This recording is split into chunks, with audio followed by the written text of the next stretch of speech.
And that's why I think that Joel Schumacher's Batman and Robin is not only the best Batman film that we've ever had, it's the best superhero film of our time.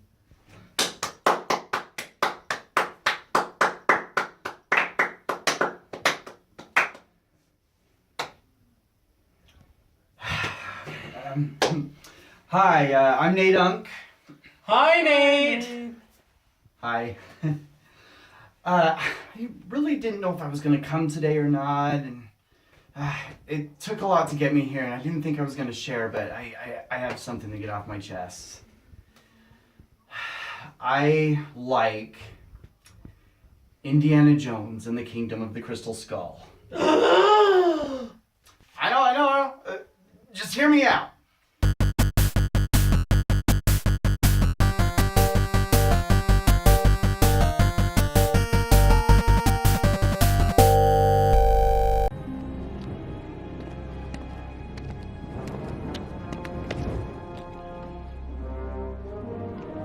Number 1. When I was 6 years old, my best friend in first grade had an Indiana Jones and the Temple of Doom lunchbox. I had no idea what or who Indiana Jones was. We lived in a poorer area, and we were the only family on my block that had cable. You should have seen it when Thriller first aired on MTV. Every teenager within a half-mile radius came over to our house. MTV played the music video every half hour, and between 10 a.m. and 9 p.m., my parents would charge 50 cents to everyone who came over to watch it. Anyway, one night I was watching a movie on HBO, and after it was over, there was an advertisement saying that Indiana Jones and the Temple of Doom would be on next. My dad came down and told me it was time for bed. It was a school night, but I asked if I could stay up and watch Temple of Doom. To my surprise, he said yes. We made some popcorn and watched the movie, which started at 9 o'clock p.m. After it was over, I couldn't believe how awesome it was. Then my dad said, well, if you liked that one, you will love Raiders of the Lost Ark. I asked him what Raiders of the Lost Ark was, and he said, it's the first Indiana Jones movie. We can go rent it tomorrow after school. I was in seventh heaven. To this day, Raiders of the Lost Ark is the movie that I credit with making me fall in love and become completely obsessed with movies. A couple of years after I first saw Temple of Doom and Raiders, we went to a drive-in on opening night to see The Last Crusade. It was awesome.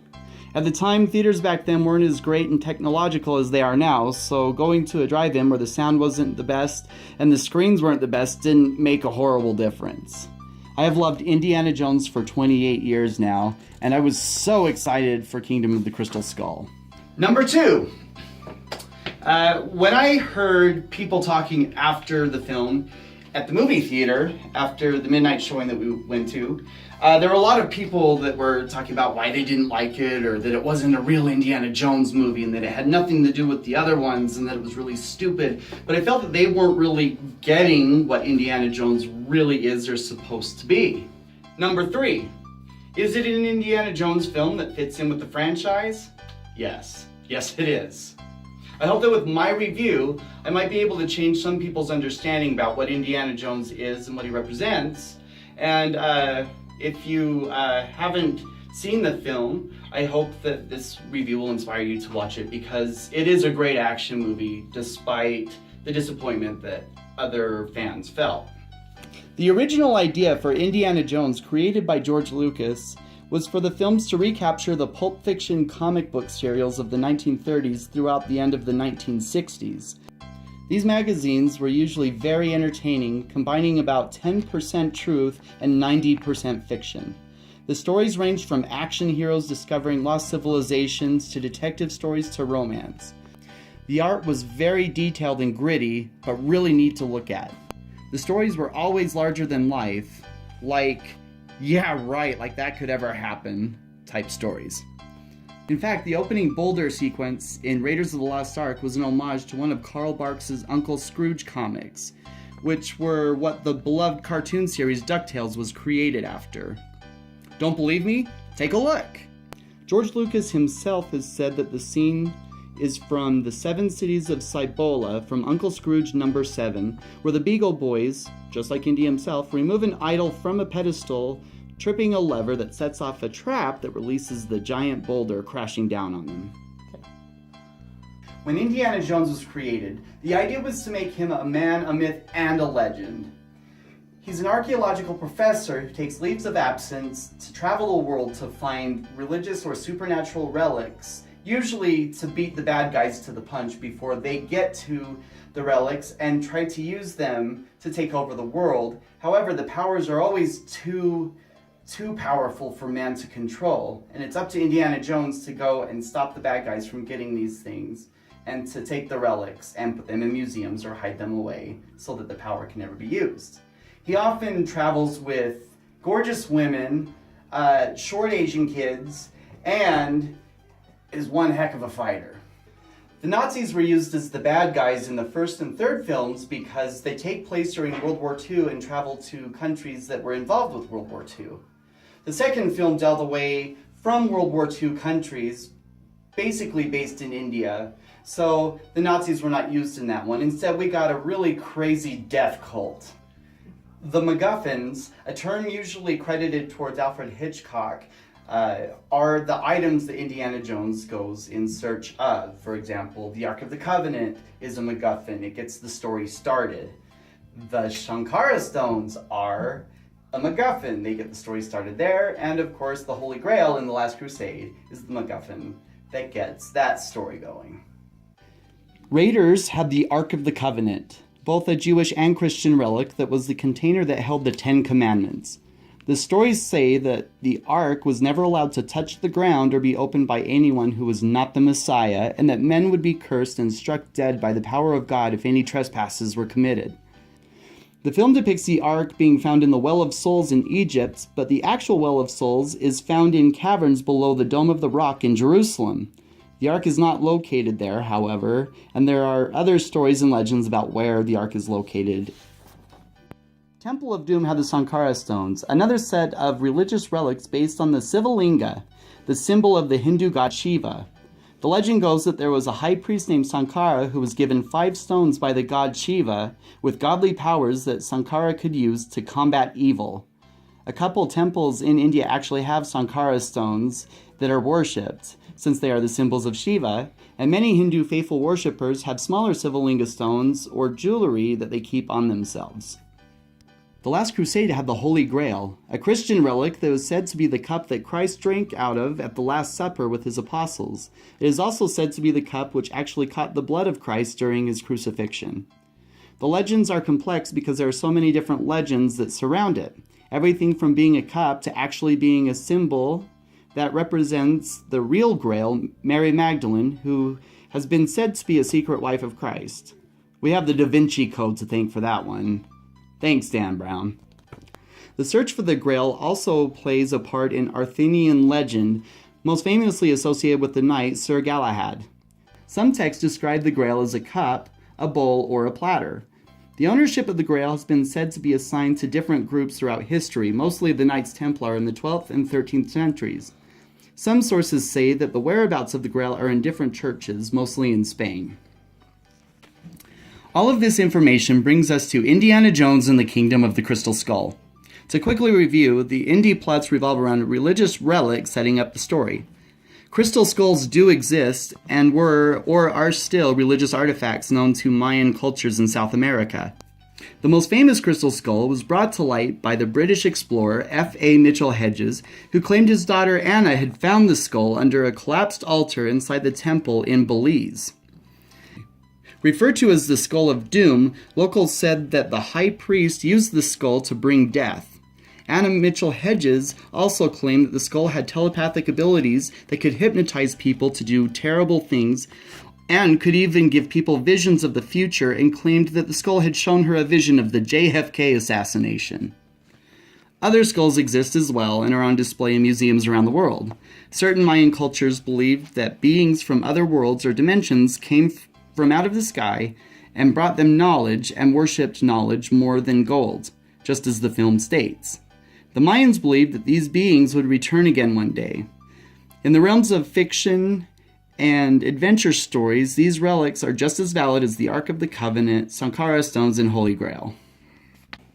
Kingdom of the Crystal Skull is set in the year of 1957. In the 1930s and 40s, the pulp fiction comic magazines of the time were mostly made up of adventure stories with heroes setting off to find fantastic relics and treasure.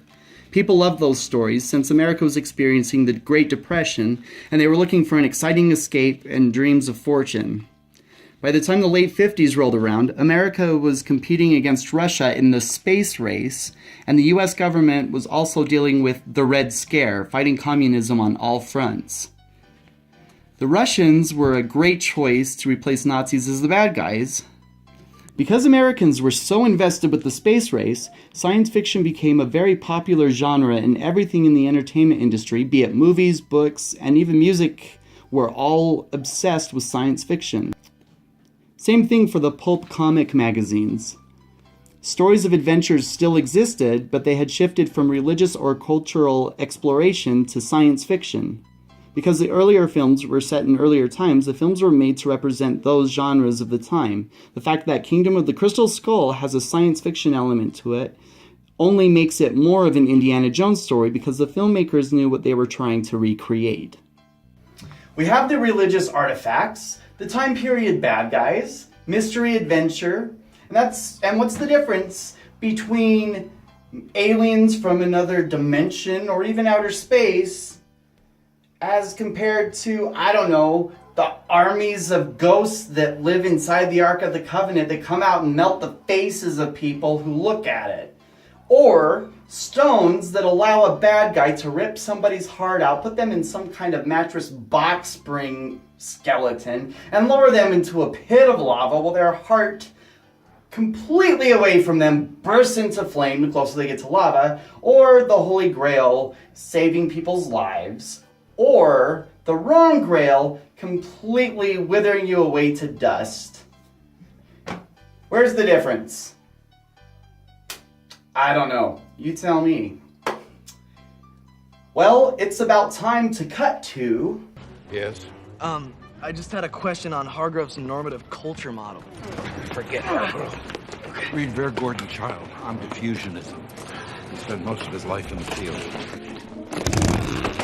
When people talk about Kingdom of the Crystal Skull, they always bring up the 3 or 4 elements they don't like. But there are a lot more than 3 or 4 elements that are awesome about this addition to the franchise. First off, the nuclear blast scene. While some people have replaced the movie term jumping the shark, a reference made to Fonzie from Happy Days, with nuking the fridge, something that Steven Spielberg himself has said he's actually proud of. While some don't like the blast scene, I talked to a lot more people, both critics and general moviegoers, as well as hardcore indie fans who really like the scene. Sometimes Spielberg is a master at creating images in films that, when paused, make great statements or bring out the imagination in someone. One of those images is seeing Indy as a silhouette in front of a mushroom cloud. Its scale showing a massive form of destruction, something Indy is actually pretty used to seeing, and the bravery and reverence he has facing it.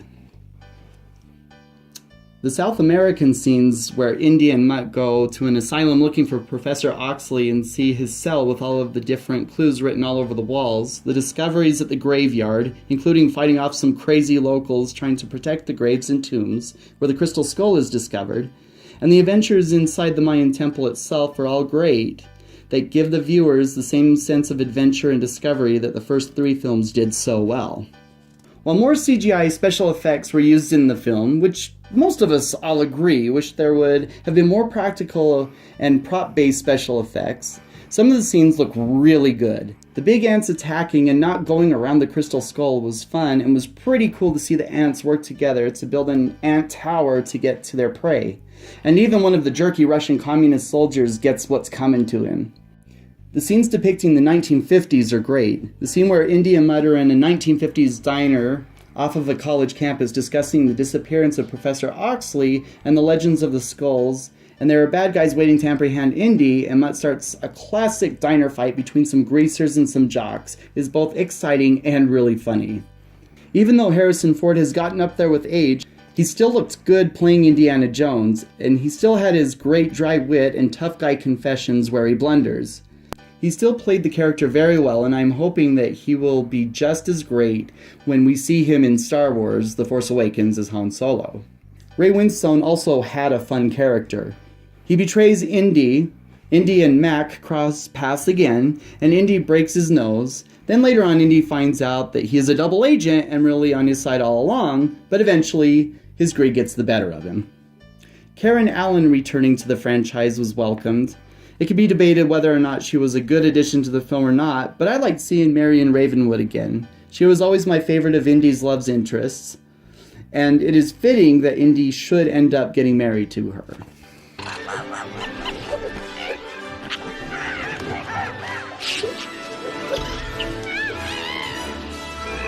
There is no way to sugarcoat the bad here. Since the parts that are good are very well done, the bad parts tend to stick out like a sore thumb. First, we have the freaking prairie dogs. They couldn't get real prairie dogs? Spielberg's team created freaking realistic dinosaurs, of which we have never actually seen in real life, in 1993. How can the same man working with a competent crew not come up with something that came 15 years later and not get a prairie dog right? Especially since they interacted with some of the action.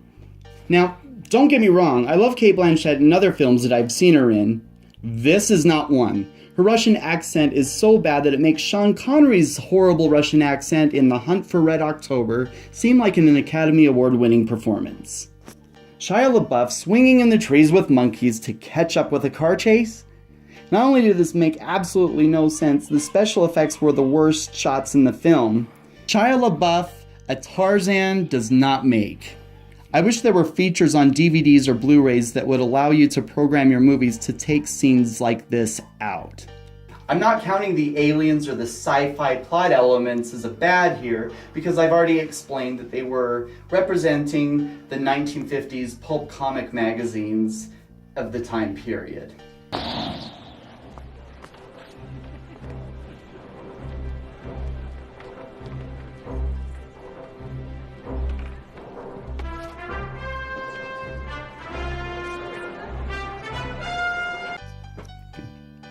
Well, there you have it. That's how I feel about The Kingdom of the Crystal Skull, and the other indie movies as well.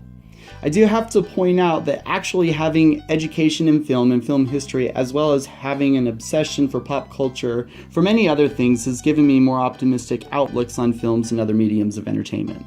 I give this film an arbitrary number rating of 10 out of 13 Crystal Skulls. Also, it is important to note that Disney plans on reviving the Indiana Jones franchise after their Star Wars spin-off films are up and running.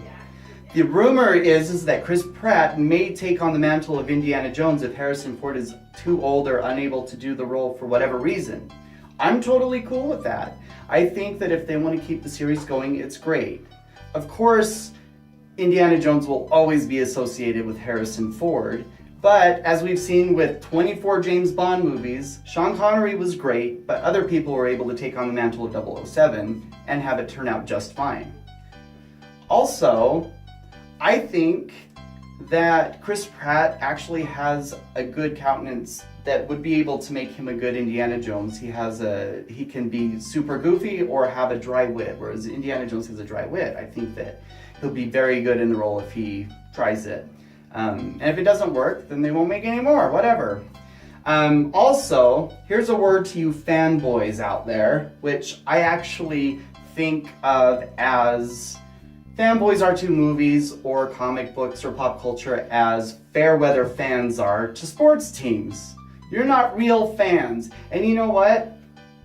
If you don't want to see an Indiana Jones movie, or any other movie for that matter, that's based on a franchise that you claim to be a fanboy or obsessed with, then you know what? Hollywood isn't forcing you to see the movies.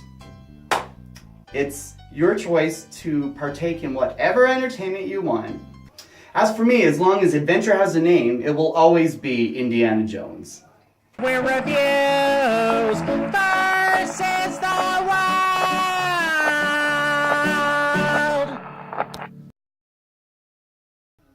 And here's the thing, the nipples, it's all about intimidation. I mean, you have George Clooney's square jaw, you add the nipples to that, and who's going to stand up to him? Huh?